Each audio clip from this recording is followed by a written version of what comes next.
नमस्कार, मौजूद हूँ इस वक्त मैं बदरपुर विधानसभा में और हरिराम दायमा जी बदरपुर ब्लॉक अध्यक्ष हैं कांग्रेस कमेटी के, वो हमारे साथ मौजूद हैं। उनसे आज हम बातचीत करेंगे राजनीतिक मुद्दों को लेके और जो दिल्ली सरकार का जो अभी दिल्ली का बजट आया है, जो रेखा सरकार अभी जो बजट लेकर आई हैं उसको लेकर हम इनसे चर्चा करेंगे। सर, रेखा सरकार का अभी विधानसभा में बजट पेश हुआ है और ग्रीन बजट इसको नाम दिया गया है, ग्रीन बजट बताया गया है। बहुत बड़े बड़े ऐलान किए हैं, कई विभागों को बड़ा बड़ा फंड इन्होंने दिया है इस बजट में कि दिल्ली के विकास के लिए ये बजट आया है। क्या लगता है आपको, किस तरह से, किस नज़र से इस बजट को आप देखते हैं? मैं तो ये कहना चाहूँगा हमारी जनता से, पहले तो मैं अपनी जनता को, बुरे बदरपुर विधानसभा को, सबको मैं नमस्कार करता हूँ। और मैं हरिराम दायमा बदरपुर विधानसभा का वार्ड का अध्यक्ष हूँ कांग्रेस पार्टी से।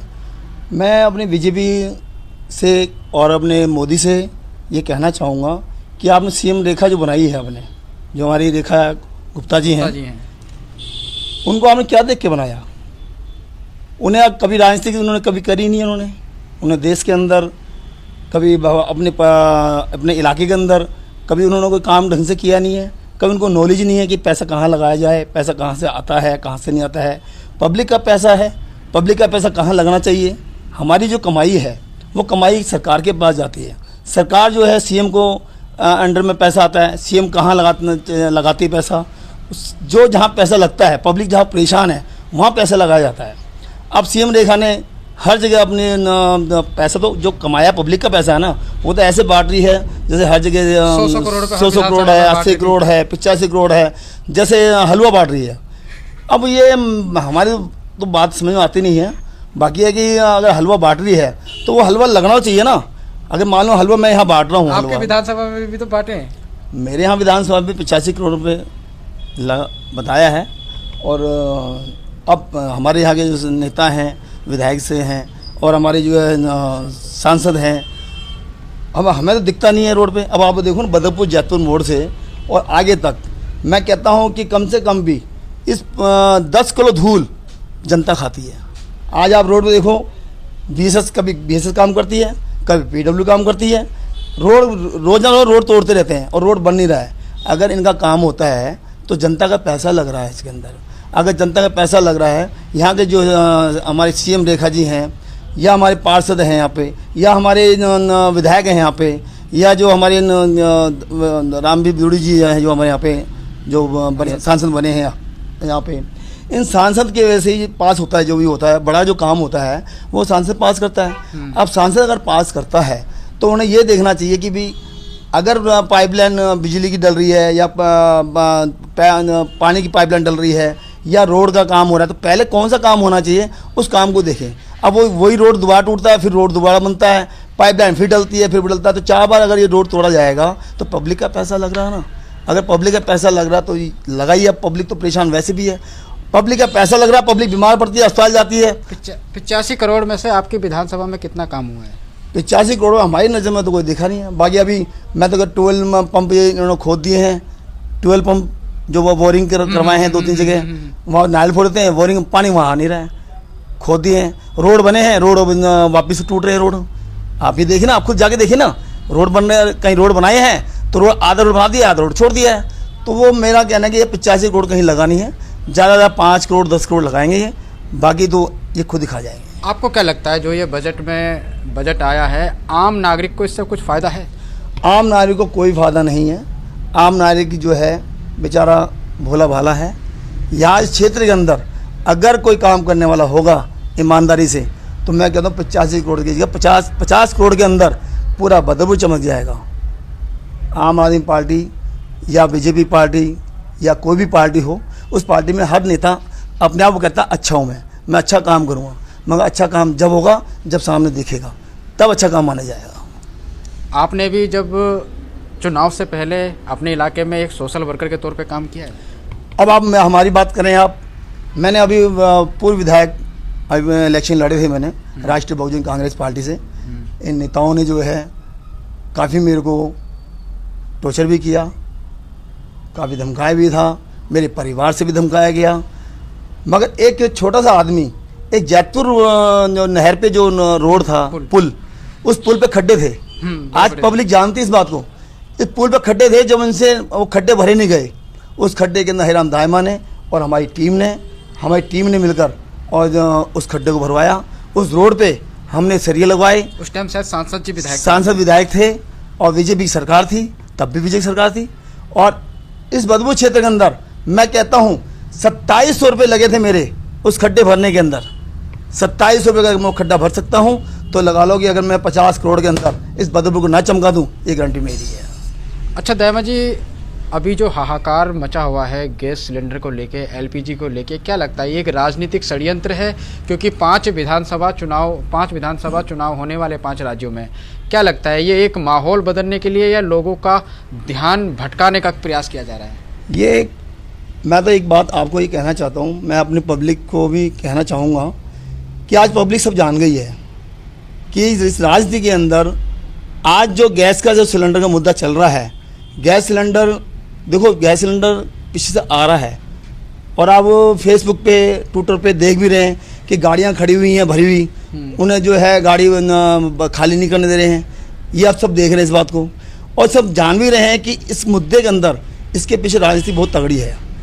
आज 5 राज्यों में चुनाव होने वाले हैं, ये पब्लिक को नहीं मालूम, कुछ को मालूम है, कुछ को नहीं मालूम है। अब दिमाग को कहीं डिवाइड तो करना पड़ेगा। अब ये जो राजनीति है, ये इसे कहते हैं चाणक्य नीति बोलते हैं, अमित शाह की।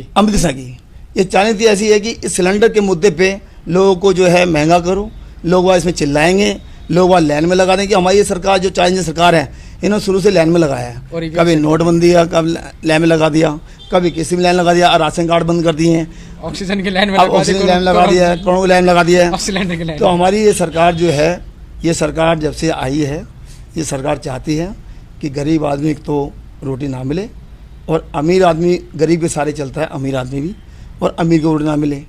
इस क्षेत्र की जो फाउंडेशन, जो नींव बनी हुई है, उस फाउंडेशन की नींव को इन्होंने हिला दिया है। अब बस फर्क इतना है कि उसमें फूंक मारना है और वो बिल्डिंग गिरनी है।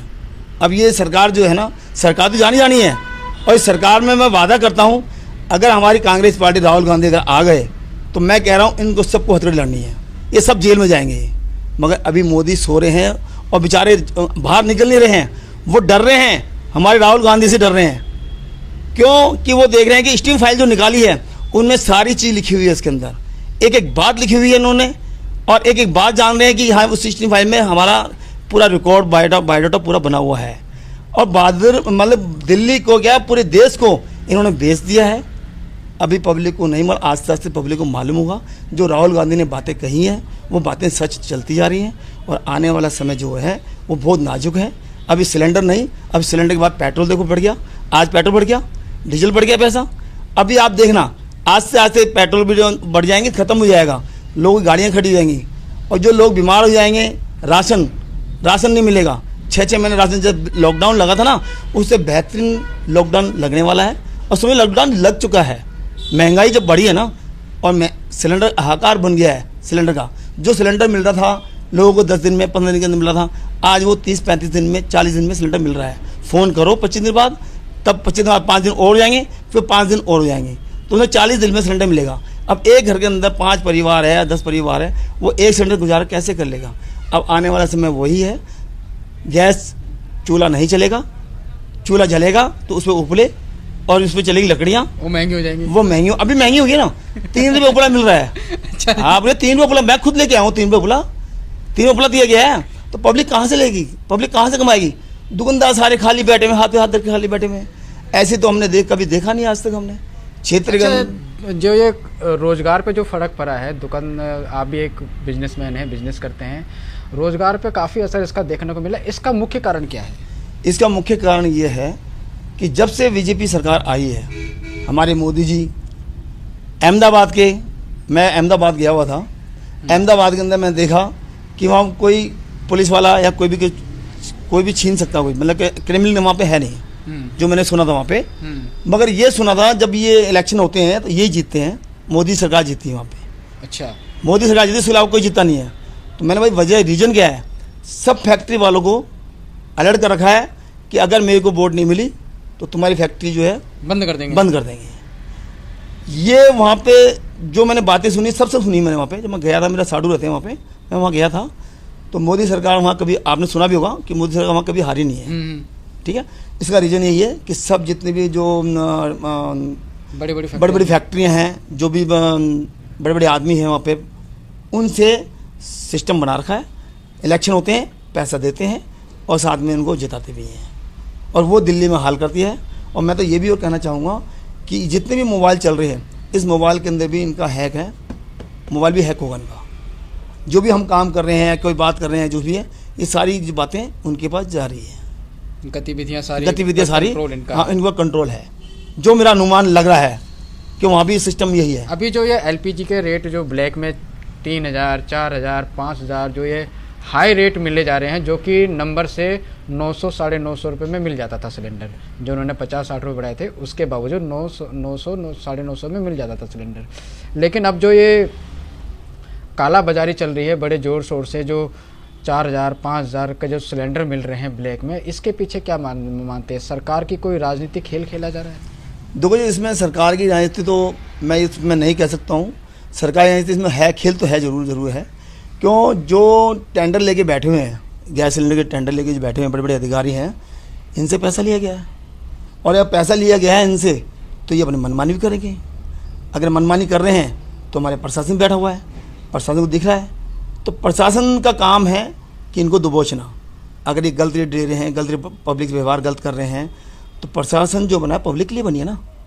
तो मैं ये कहना चाहता हूँ प्रशासन से कि अगर कोई भी गलत काम कर रहा है, गवर्नमेंट के जो रेट हैं उस रेट से पब्लिक को मिले, और प्रशासन जो है उनको अरेस्ट करे जो गलत काम कर रहे हैं। ये मेरा उनसे प्रशासन के हाथ जोड़ के विनती है कि प्रशासन से कि पब्लिक की हाय है वो किस पे लगेगी, आप बताइए? वो हाय लगेगी मोदी पे। सरकार मोदी की इस टाइम, और मोदी की सरकार अगर चाहे तो ये गलत काम नहीं हुआ, मगर उन्होंने ज़रूर उनसे कमीशन बेस पे काम किया होगा, तभी ये आगे ये बात बढ़ रही है। पैसे की जो पैसे डबल लिए जा रहे हैं, वो यही काम हो रहा है। नहीं, कोई पैसे ऐसे डबल नहीं ले सकता जब तक प्रशासन बैठा हुआ है।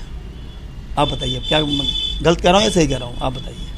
तो बहुत अच्छी बात आपने बताई है। कहीं ना कहीं इसमें सरकार की मिली भगत है, क्योंकि प्रशासन का काम है इस चीज़ पर रोक लगाना। तो हरिराम दायमा जी, बहुत बहुत धन्यवाद, आपने अपना कीमती समय दिया। आपका भी बहुत धन्यवाद, शुक्रिया।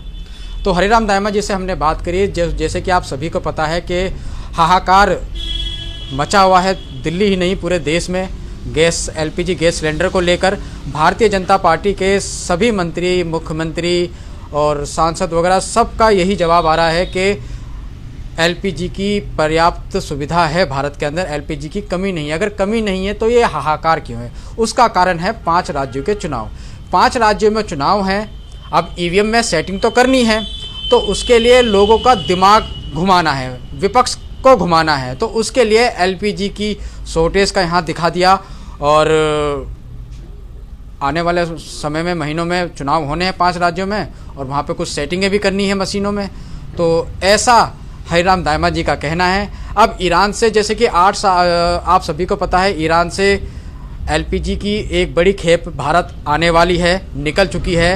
और 8 साल के बाद अमेरिका से डर के मारे ईरान के साथ ये व्यापार संबंधी रिश्ते तोड़ दिए थे, लेकिन अब जब ज़रूरत पड़ गई तो ईरान से एलपीजी लेने की भारत को ज़रूरत पड़ी, और ईरान से एक बड़ी खेप भारत आ रही है। तो इसका आने के बाद भारत में जो किल्लत है, कितना प्रभाव इस पर पड़ेगा, वो देखना बहुत अहम होगा। तब तक आप बने रहिए, जुड़े रहिए हमारे साथ। नमस्कार।